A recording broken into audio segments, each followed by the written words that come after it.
I walked in, exhausted from the long day, expecting nothing more than a quiet evening. Instead, I was greeted by an eerie silence, one that didn't belong in my home. My mother, my wife, my sons, and my best friend, Peter, all sat on the couch, their faces unreadable, their eyes avoiding mine. The room felt off. Something was wrong. It wasn't the usual tension that sometimes lingered when I got home late. It wasn't the lingering smell of burnt food from Doris's failed attempts at cooking. It wasn't even the way my son sat stiffly, as if bracing for impact. No, this was something deeper, something deliberate. I set my briefcase down, rolling my shoulders as I tried to read the air. "What's wrong?" I asked, forcing my voice to remain steady. No one spoke immediately. The hesitation sent a ripple of unease down my spine. Then my eldest son, Michael, cleared his throat and said something that I would never forget. "Dad, sit down. You need to accept a new reality. You're not in charge of this family anymore. Uncle Peter is more like a father to us now." The words sliced through me. I blinked, convinced I had misheard. "Excuse me." My voice was calm, too calm for the fire that suddenly roared inside my chest. Michael wouldn't look at me. His fingers drummed against his knee, a nervous tic he had since childhood. But I wasn't focused on him anymore. I was focused on the one person who had every reason to intervene. Doris. She sat there, her hands folded neatly in her lap, her expression unreadable. Not shocked, not apologetic, just neutral. She knew. They all did. My mother shifted slightly, exhaling as if this moment had been inevitable. She wasn't surprised. She wasn't outraged. She was complicit. Peter, my so-called best friend, didn't flinch. His posture remained relaxed, as if this entire thing was just another business meeting. He looked comfortable. Too comfortable. Like he belonged there. Like he had been in my seat for a while. The realization struck like a hammer to the chest. This wasn't new. This wasn't spontaneous. This had been planned. I stared at my sons, hoping, begging, for one of them to break. To hesitate. To show even a flicker of regret. But Michael was resolute. And Eric, my younger son, though less vocal, didn't look away. He didn't deny it. I took a slow, deliberate breath, pushing down the molten rage bubbling beneath my skin. I had spent years mastering the art of control, negotiating with ruthless men in the courtroom, breaking down opposing arguments with precision. But this wasn't a legal battle. This was war. And I had walked into an ambush. "Peter is more like a father to you," I repeated, my voice disturbingly even. Michael nodded, his jaw tightening. "Yeah." I didn't look at Peter yet. I wasn't ready to acknowledge him. Not yet. Instead, I turned my attention back to Doris. "Doris," I said, my voice laced with something sharp, something lethal. "Is there anything you'd like to add?" For the first time, her composure cracked. She inhaled sharply, smoothing down the fabric of her dress, as if that would erase the weight of her betrayal. She wasn't ready for this conversation. That was my first real victory. "I think it's best if we all..." I held up a hand. No generic, rehearsed statements. No deflections. "Tell me, Doris, when exactly did my role as your husband and their father expire? Was it gradual? Or did you make the decision in a single night while lying in my bed?" Her lips parted, but no words came out. That was my second victory. She hadn't expected resistance. She had thought I would either explode or break. Instead, I was calculating. Cold. Controlled. And then, finally, I turned to Peter. Peter, the man I had once trusted with everything. The man who had been there for the birth of my children, who had toasted at my wedding, who had celebrated my victories and grieved my losses. The man I had called a brother. And now, he sat in my house, in my presence, waiting for me to acknowledge that he had won. He was waiting for me to lose control. I smiled. A small, slow, unsettling smile. The kind of smile that made opposing lawyers nervous in the courtroom. Peter's confidence faltered for the first time. And that was my third victory. I exhaled, stepping back, straightening my cuffs like this entire situation was nothing more than an interesting footnote in my evening. The room was suffocating. The walls were closing in. But I wouldn't let them see it. I wouldn't let them have the satisfaction of knowing they had wounded me. Instead, I turned toward the door.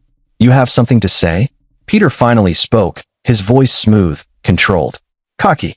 I paused, tilting my head slightly, letting the moment stretch uncomfortably, letting the tension coil. Then I chuckled.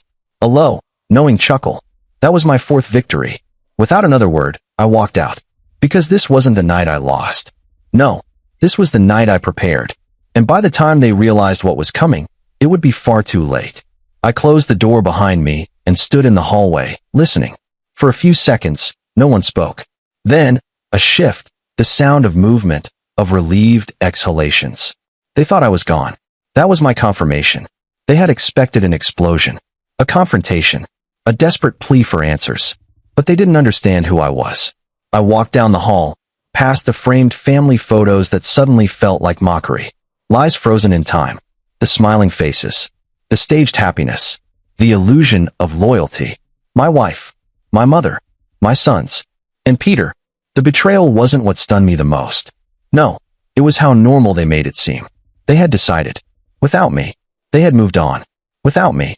I entered my study, shutting the door behind me with the same eerie calm I had maintained in the living room. I sat in my chair, leaning back, my hands folding neatly in front of me. And then I exhaled. The rage sat there, waiting. It wanted to be unleashed. It begged for destruction. I could destroy that living room right now. Flip the table. Shatter the glasses. Drag Peter out by his throat and introduce his smug face to the pavement outside. But violence is short-lived. Pain fades. Bruises heal. Revenge should be permanent. And for that, I needed patience. The pieces fall into place. I had ignored the signs. Not because I was blind, but because I had chosen to trust. My mother's influence had always been strong. Too strong. She had chosen Doris for me. Not directly. Not explicitly. But she had shaped the narrative. Made sure I saw Doris as inevitable. A good wife. A proper woman. Someone who would build a life with me. And she had been right. Doris was all those things. Until she wasn't. Until she decided that being my wife wasn't enough anymore. I leaned forward, my fingers tapping lightly against the desk. Peter. Of all the men in the world, why him? I had considered the possibility of infidelity before. It's an occupational hazard when you're a lawyer. You see too many marriages fall apart, too many betrayals, too many quiet affairs unfolding behind closed doors. I had once convinced myself that if it ever happened to me, I would know, that I would feel it. But I hadn't. Because it hadn't been a singular betrayal. It had been a transition. A slow, careful replacement. A planned coup. The mistakes they made.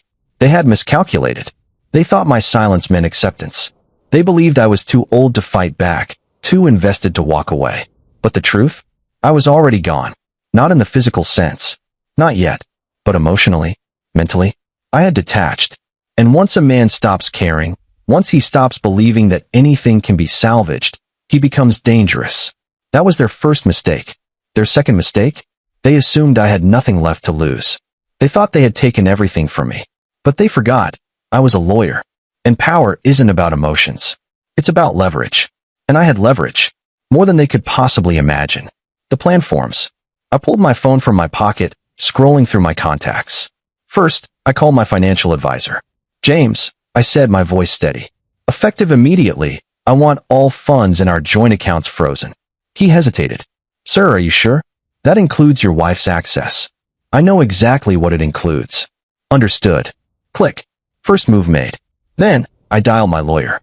Stan, I said, my voice even smoother now. I need an expedited divorce filing. Non-negotiable. David. Now Stan. A pause.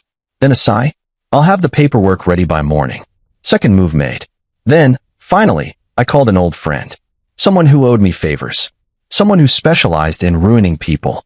And with that, the wheels began turning. I sat back, staring at the ceiling, feeling the weight of my next steps.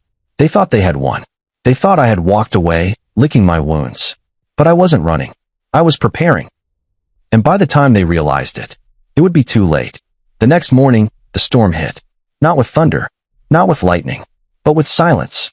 It started when Doris went to make her usual online transfer, some payment for the house, maybe a casual splurge on one of those expensive boutique items she claimed were necessary purchases.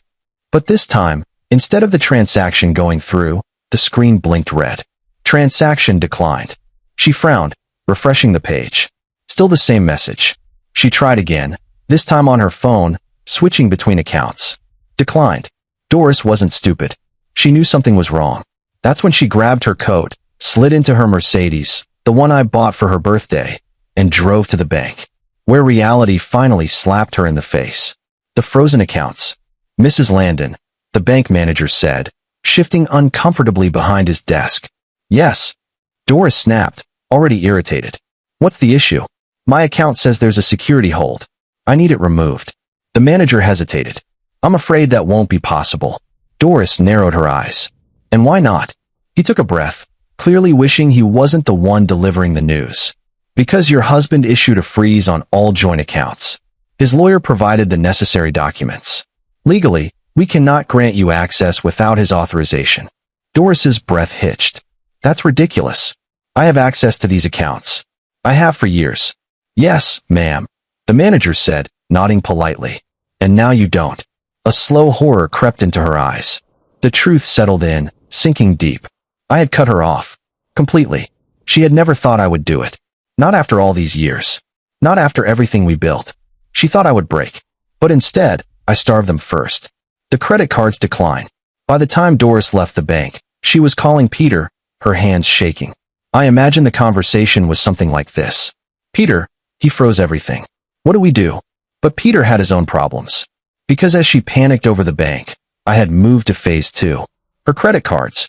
While she was storming into her bank branch, I was shutting down every single line of credit she had access to. By the time she tried to use her platinum card at a cafe on her way home, it was declined. She tried another. Declined. Tried the emergency one she kept in her purse. Declined. And that was when the fear truly set in. Peter's business crumbles. While Doris was struggling, Peter was stepping into his own personal nightmare. See, Peter had built his business in large part because of me. Not because he was particularly smart. Not because he was a financial genius. No, because I had pulled strings for him. Because I had gotten him clients. Because I had given him access to the right people, the right investors, the right markets. And now, I was pulling the rug out from under him. One by one, his major investors started backing out. First, the construction firm that had funneled work through him for years suddenly canceled all future contracts. Then the biggest supplier for his company sent a polite but firm email. We regret to inform you that, due to unforeseen circumstances, we are terminating our partnership effective immediately. Peter didn't know it yet, but his business had hours to live. By lunchtime, 2 more investors had walked away. By dinner, the company's cash flow was suffocating. And by the time he checked his own accounts, they were in the red. I hadn't just cut him off from my life. I had cut off his survival. The house of cards collapses. While Doris and Peter were separately falling apart, my sons, Michael and Eric, were about to have their own rude awakening. Because the truth was, they had never really appreciated the life I provided. Everything they had, from their Ivy League tuition to the luxury cars in their driveways, was because of me. And yet, they had turned on me. They had called Peter their father. They had replaced me in their minds before I had even walked out of that house. So I gave them exactly what they wanted. I let them live without me. The first thing to go? Their tuition payments. Michael, who was midway through his master's degree, suddenly got a notice.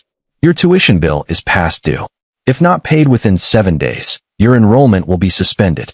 Eric, who had grown used to his carefree lifestyle, found his monthly allowance gone. No warning. No explanation. Just gone. They called their bank. And just like their mother, they were given the same cold answer. Your father has revoked all access to these funds. You no longer have authorization. Panic ensues. By evening, the phone calls began. Doris called. My sons called. Peter called. Even my mother, the woman who raised me, the woman who orchestrated half of this betrayal, called. I didn't answer a single one. Not yet. Not until they had fully realized it. Not until they had felt the loss. Not until they understood, with absolute certainty, that the man they had dismissed, the man they had replaced, was the only reason they had anything in the first place. By nightfall, I imagine they all sat in that same living room. The same room where they had made their decision. Only this time, the air was different. This time, they weren't the ones in control. They were drowning. And I was watching them sink. Peter sat in his office, sipping his usual overpriced coffee, blissfully unaware that his world was collapsing. For years, Peter had built his business on connections. Not hard work. Not intelligence. Connections. And those connections? They were mine. From the moment he started his so-called company, He had leaned on my influence, my clients, my investors, my reputation, and I had helped him. I had built him. Because at the time, he was my best friend, my brother in all but blood. But now, I was going to unmake him. The first blow, the vanishing investors. The first sign of trouble came in the form of an email. Subject, contract termination. Peter skimmed the message, his forehead creasing. Due to unforeseen financial circumstances, we regret to inform you that our ongoing contract with your firm is terminated effective immediately. His jaw tightened. The sender? One of his biggest investors. The one that kept his cash flow steady. He set the phone down, running a hand through his hair, trying to shake off the unease creeping into his bones. This was nothing. A misunderstanding. Something that could be fixed with a phone call. He dialed immediately, forcing a smile when his contact answered. Hey, Chris. Just saw the email. What's going on? A pause. A long one. Then Chris sighed. Peter, I'm sorry, man. I really am. But we can't be involved with you anymore. Peter's fingers tightened around the phone. What? Why? What's changed since last week? A beat of silence. Then, the words that made his stomach drop. David. Everything went cold. What about him? Peter forced out. Chris hesitated again, then lowered his voice. Look, Peter, I don't know what happened between you two, but well, let's just say he's making it clear that doing business with you is a bad move. Peter shot up from his chair, knocking his coffee onto his desk. This is ridiculous, he snapped. David wouldn't do that. He's not. Chris cut him off. He's a powerful man, Peter. A respected one.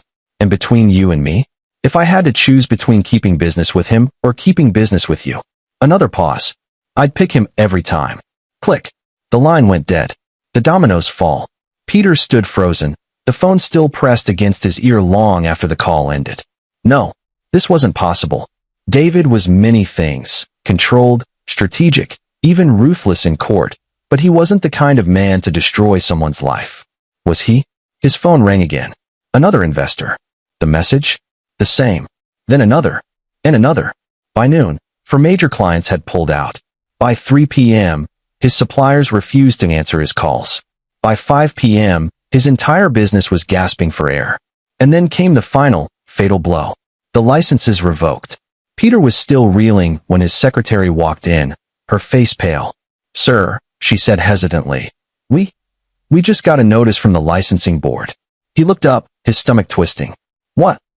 She swallowed hard, setting the document on his desk. Slowly, he picked it up and read the first line. Effective immediately, the following business licenses have been revoked due to legal concerns regarding conflicts of interest and ethical violations. The rest of the words blurred. His business was dead. Officially. Legally. Irrevocably. Peter's realization. He sank back in his chair, his breathing shallow. This wasn't just bad luck. This was a precision strike. A targeted hit. And there was only one person capable of executing something like this. David. His old friend. His brother. The man he had stabbed in the back. And now, Peter was learning the hard way that David didn't just get even. He made sure you never got back up. The desperate call. By the time Peter gathered his thoughts, he had 69 missed calls. Half were from Doris. The other half? Investors, employees, clients.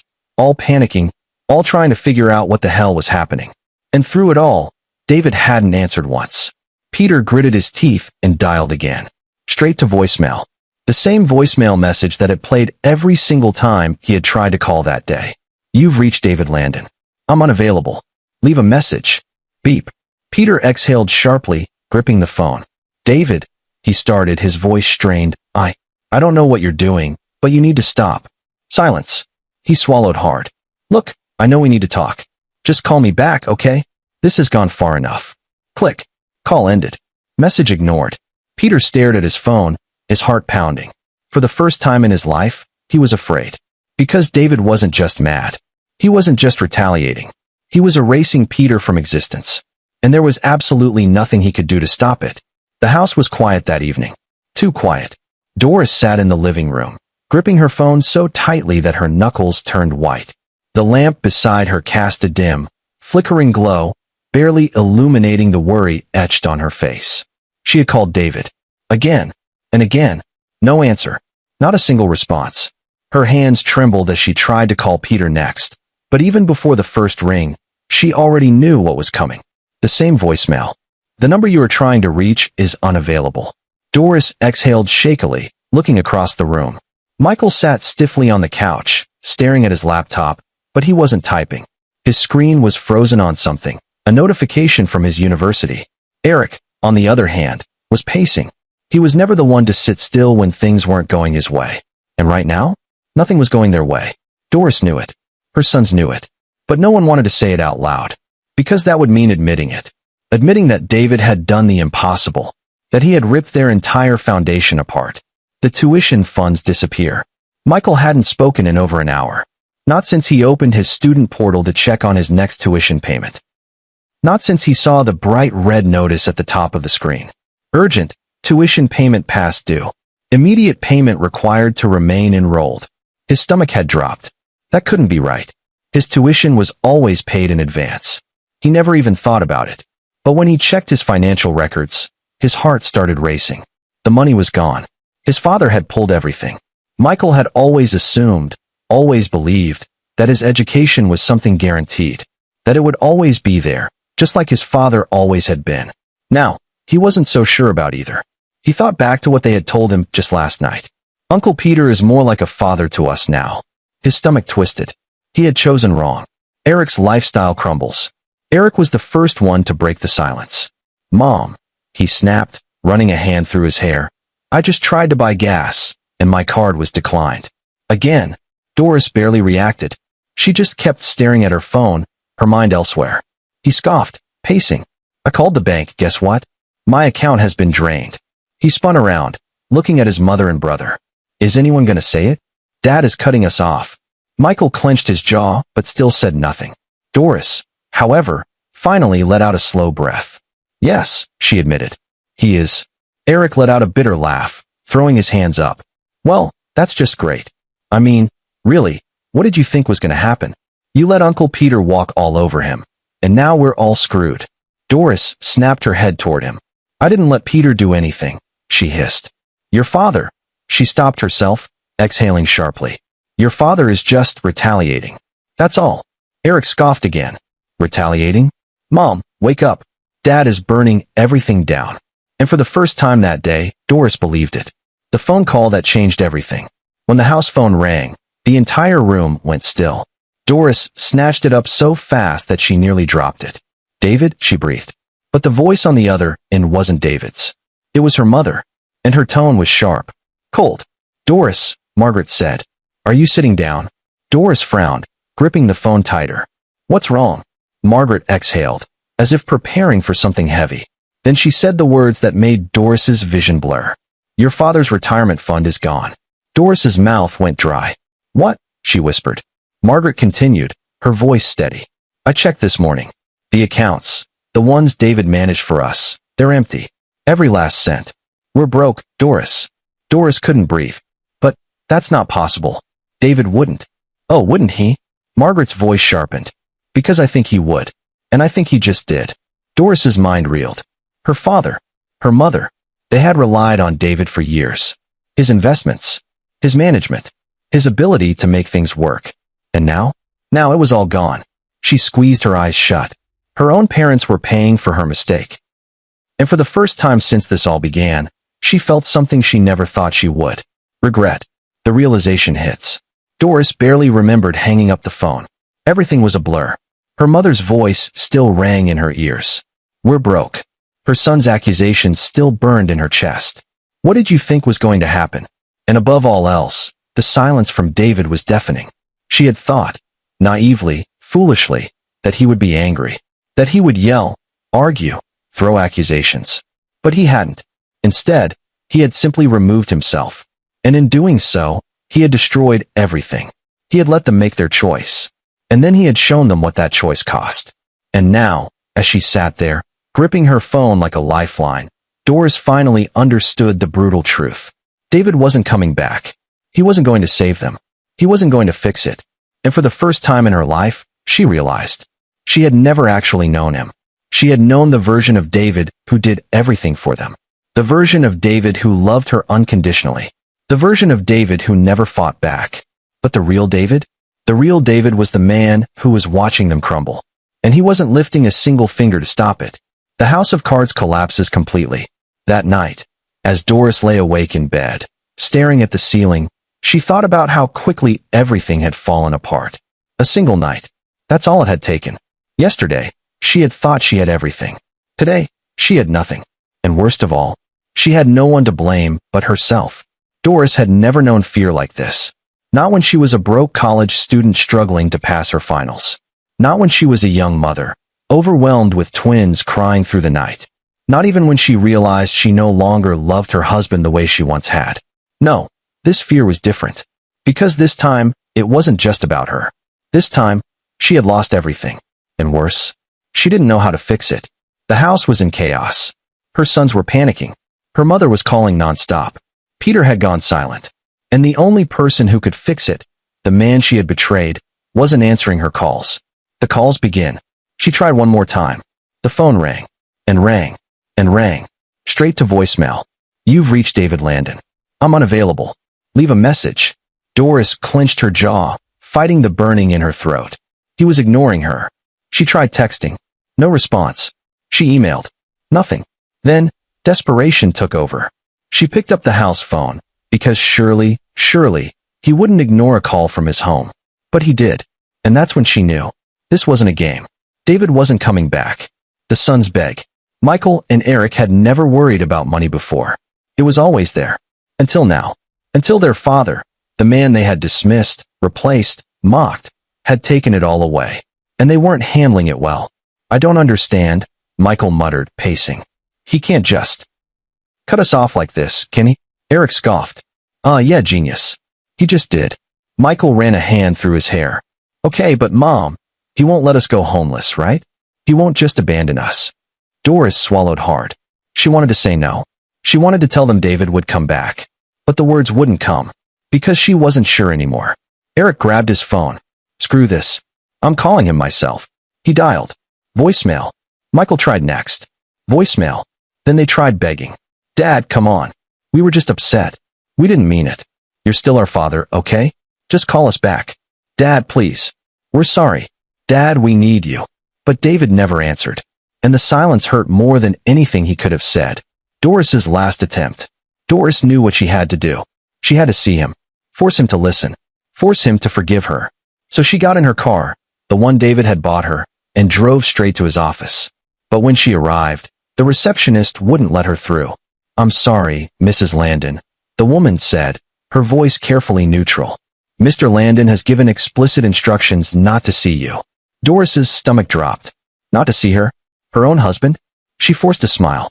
Maybe you misunderstood. We're married. He'll see me. The receptionist hesitated. Then, with quiet sympathy, she handed Doris an envelope. Doris took it with trembling fingers, her heart hammering. She stepped aside, ripped it open, and pulled out a single document. A divorce petition. Filed. Signed. Ready. A note was attached. 5 simple words. There's nothing left to fix. Doris couldn't breathe. She had lost. And David? David had already moved on. The mother's warning. That night, when Doris got home, her mother was waiting. Margaret sat in the living room, hands clasped, watching as Doris stumbled through the door, shell-shocked. She already knew. Doris could see it in her eyes. The disappointment. The resignation. The judgment. I told you to be careful, Margaret said, her voice calm but sharp. Doris let out a bitter laugh. Careful? Careful about what, Mother? Margaret exhaled, shaking her head. About underestimating a man like David. Doris clenched her fists. You told me. I told you that men adjust, Margaret interrupted smoothly. I told you that your father adjusted. That doesn't mean David would. She gave Doris a long, cold look. I told you what you needed to do to keep him. And instead, you let your pride ruin everything. Doris gritted her teeth. I just wanted my freedom. Margaret nodded. And now you have it. Tell me, how does it feel? Doris said nothing. Because the answer? It felt like hell. Peter breaks. By midnight, Peter finally cracked. His business was gone. His finances were in ruins. His best friend had destroyed him. And for the first time, he realized why. Because he deserved it. Because David had trusted him. Because David had built him. And he had betrayed him. But he wasn't going to accept this. So he did the one thing he had left. He drove to David's house, stormed up the front steps, and pounded on the door. "David," he shouted. "Come out and face me." Silence. Then, slowly, the front door opened, and there David stood, calm, unbothered, cold. Peter's rage faltered, because the man standing in front of him wasn't angry. He wasn't screaming. He wasn't out for revenge. He had already won. And Peter? Peter was already finished. David tilted his head slightly. "What exactly do you want, Peter?" he asked, voice calm. Peter swallowed. "You ruined me." David nodded. "Yes." Peter's hands clenched. "You had no right." David stepped forward, eyes dangerous. "I had every right," he murmured. And Peter, for the first time in his life, felt fear. Because David wasn't just getting even. He was making sure Peter never got up again. The final begging. Doris called one last time that night. One last attempt. One last plea. "David, please. We were wrong. I was wrong. Just talk to me. Just give me one more chance." But there was no response. And this time, there never would be. Because David was already gone. And he wasn't looking back. I watched the phone vibrate on the table. Doris. Again. I didn't answer. Not because I didn't hear it. Not because I was busy. But because she no longer deserved an answer. I let it ring. And ring. Until it stopped. Then, a minute later, another call.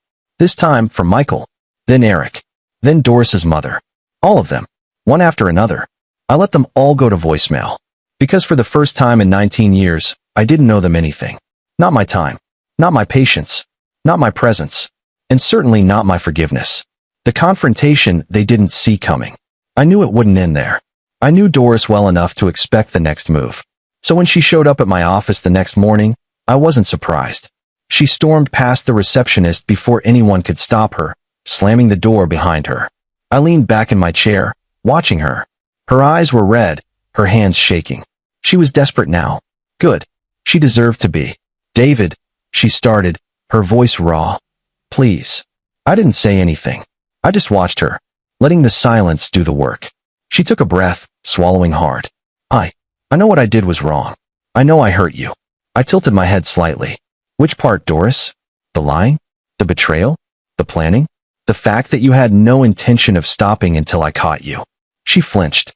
That was the truth, wasn't it? She wasn't sorry she had done it. She was sorry I found out. She took another step forward. "David, please," she whispered. "I love you." I let out a slow, quiet breath. Then I stood, walked around the desk, stopped right in front of her. And then I said the words that would finally end this. "No, you don't, Doris." Her breath caught. Her lips trembled. I didn't stop. You never did. Not in the way that mattered. Her eyes shone with tears. "That's not true." I cut her off. "You love what I did for you. You love what I provided. You love the security, the lifestyle, the illusion. But me? The man? The husband? You haven't loved me for years, Doris. Maybe you never did." She shook her head rapidly, stepping closer. "That's not true. I made a mistake." I smiled. That small, cold, knowing smile. The one that finally made her stop. "You didn't make a mistake, Doris," I said softly.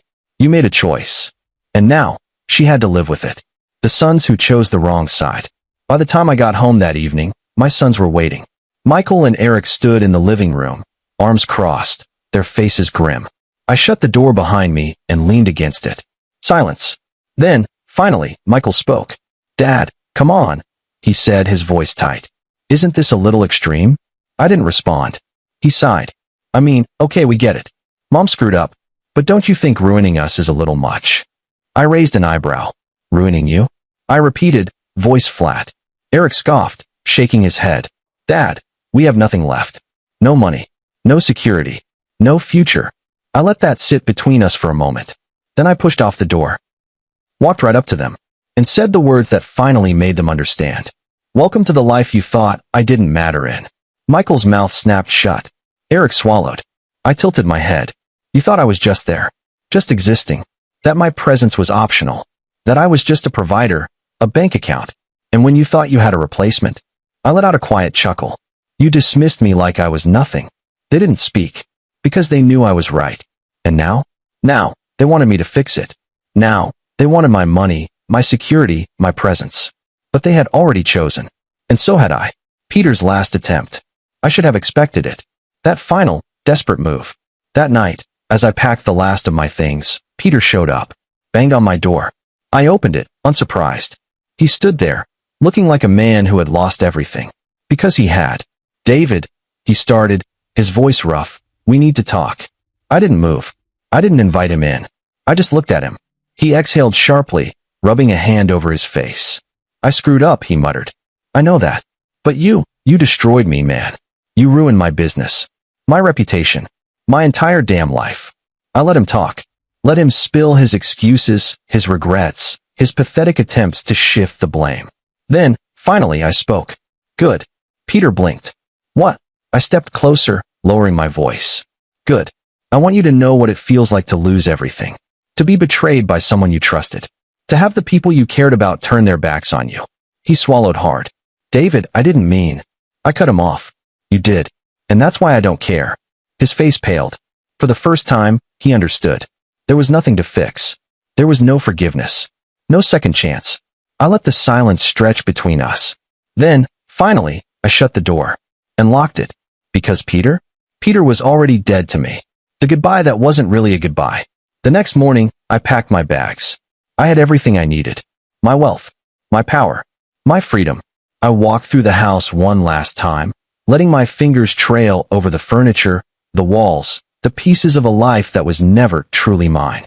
Then, without looking back, I walked out the door, leaving them behind. For good. And the best part? I didn't feel sad. I didn't feel regret. I felt free. Finally.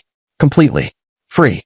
I stepped into the hotel lobby, feeling lighter than I had in years. The receptionist greeted me with a polite smile. "Welcome, Mr. Landon. Your suite is ready." "Thank you," I said, handing over my card, the one Doris couldn't touch. As she processed my check-in, I glanced at my phone. 67 missed calls. I let out a slow breath, shaking my head. They were still begging, still scrambling to reach me, still trying to fix what couldn't be fixed. But it was too late. Because for the first time in 19 years, I wasn't theirs to manipulate anymore. I was done. And they were exactly where they deserved to be. The fallout begins. By the next morning, the desperation had reached its peak. I ignored their calls all night, but the messages kept coming. "Doris, David, please. I'm begging you. Just talk to me.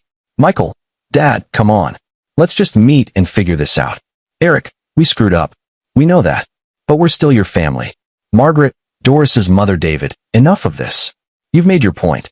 That one almost made me laugh. Made my point. No, I wasn't done making my point. I leaned back in my chair, sipping my coffee, as I watched everything unravel from a distance. Doris faces reality. Doris must have finally realized how deep she was in when she went to the bank, again. Except this time, she wasn't just trying to access her frozen accounts. She was trying to save herself. She wanted a loan. A desperate, last-minute attempt to keep up the illusion that everything wasn't falling apart. But she should have known better. Because when the loan officer looked at her records, all he saw was a woman with no financial stability. No job. No steady income. Nothing of her own. She had been comfortable for too long, relying on my money, my name, my influence. Now she had none of it. So when the bank denied her loan request, she walked out with a stunned, broken expression. Because for the first time in her life, she truly had nothing. Michael and Eric learned the hard way. Michael tried to keep up his usual confidence. He called his college, demanding they give him an extension on his tuition. He argued. He negotiated. He tried to leverage my name. But my name? It didn't belong to him anymore. The financial aid office wasn't interested in his excuses. They gave him a 7-day deadline. If he didn't come up with the payment, he was out. Eric, meanwhile, had his own wake-up call when he went to get his car serviced, only to find out the payments hadn't gone through. That's when it finally hit him. He didn't own his car. I did. And now? Now, the repo company was on its way to take it back. I imagined the look on his face when he realized he wasn't as independent as he thought. He had spent years thinking I was just a wallet. Now, he knew what it was like to live without it. Peter's final collapse. Peter was drowning. He had spent years riding on my connections, my influence, my generosity. He had stolen my wife, my family, my place. And now he had nothing. The moment I cut him off, his investors scattered.